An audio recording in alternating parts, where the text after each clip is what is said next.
This episode is brought to you by Monkey Nutrition.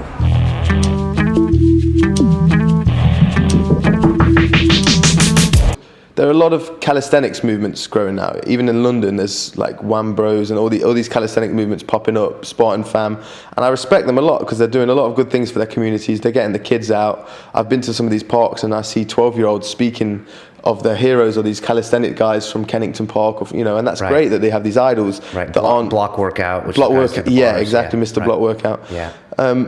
But that strengthens your body, and anyone can, not anyone, but people have really strong bodies and they can do 100 chin-ups in a few sets and press-ups and that. But how strong is their mind? So I want to just show people the next step. For us, it's mind, body, and spirit.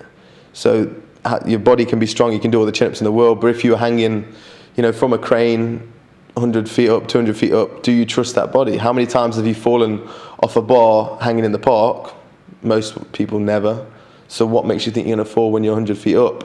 Do you have faith in that? And that's what I want to work on, is not just the body, it's the mind as well. It's building that faith, it's overcoming fear. And as I say, fear and faith can't exist at the same time. If you grow your faith in yourself and your abilities, then fear shrinks. It's not being stupid or reckless or ignoring fear. It's having so much faith that fear has no space to exist anymore. And that's what I want to work on, not just having a strong body. And that's what, for me, parkour always was. Right. But people never identify it. People have identified Sebastian or someone maybe. But parkour isn't just about, it's physical strength, because the best parkour athletes are amazing athletes, so strong, every inch of their body, every finger, every toe. It's strong, athletic. But they have their minds as well. It's like calisthenics, but with the mental aptitude as well. And that's what we want to work on. And then the spirit comes into it with the veganism, the mindfulness attitude to everything that we're doing. And I think it's a very holistic approach. And at the moment, we're called Spirit Warriors. But, warriors, even then, it feels kind of egotistical to think like, yeah, we're fighting, We're warriors more in the terms of Cupid and hopefully spreading love by bettering ourselves and understanding who we are and our bodies and having more faith. Then we can treat other people nicely. And you said warriors, you said revolution earlier. What is the revolution? I think all these words are quite, a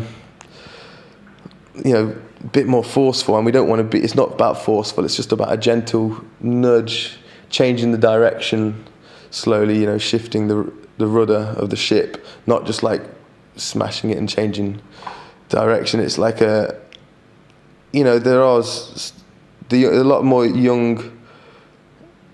For me, so I always go back to this, and I don't like the people to think that I alienate, but veganism is such a huge chapter within this. And the young people I meet these days, Londoners, young boys of all ethnicities, and girls as well, that are vegan, that have come to it on their own. People that have never met another vegan in 2 years until they've met us lot or something, and they've just been doing it on their own quietly.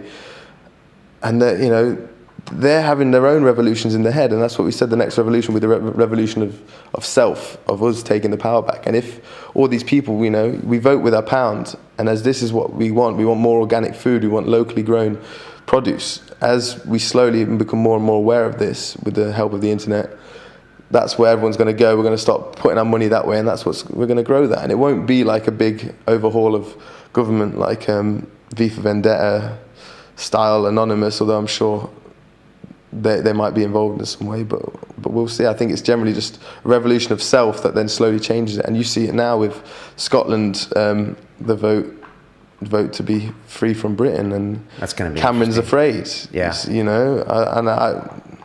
I just love watching the truths, because that's where I get my info from with that. But he just puts it in such a good way and pretty neutral way, and you see it for what it is. So this spiritual revolution, to not talk about the diet, that's part of the body. So it's funny because you talk about these movements, like these calisthenic movements, or even like block workout. And I'm talking to the guy, I want to have him on, and they have this community and they do the physical, but then it's like, there's their one step further where they're not really talking about a mentality or a spirituality. Is that because it feels like that's missing sometimes? That's what we're doing. And how do you teach that without embracing a religion, or how do you do that? Like, what do you talk about? Because you get people to challenge themselves where they're, they built a free running park where I live just randomly, and I'm down there most days now with the kids and that. And sometimes the most times they're sweating is when they're stood in a thin scaffolding bar 8 foot in the air. and they're sweating because, you know, they're afraid. They're like, okay, but they know they've done it 100 times on a bar that's waist high, and they can do all the chin-ups and they can do height drops and everything, but as soon as there's an actual challenge, they're sweating. And when they do that, it humbles people, you know?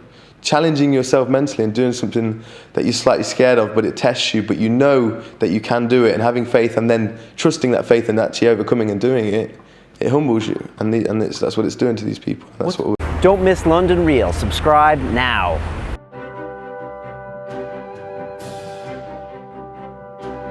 This week on London Real, we have movement artist Ido Portal. So people think it's about handstands and, you know, jumping on the rings and doing flips or whatever, when actually our work is way, way beyond that. It's a completely different and a huge paradigm shift in the way that you think about your practice and your movement and your body. We all have a body and we all move. We have no choice. The only question is, how well are you doing it? And most people just don't have the user manual for their own machinery. Changing your dogma takes guts. I don't believe in planning. I believe in reacting. I'm not a messiah. I'm a thinker. I'm a teacher. I'm a mover. I'm being Ido. I'm just trying to handle myself in that way and be genuine. On Sunday, London Real presents Ido Portal. Just move. Walk beside me. Don't walk behind me.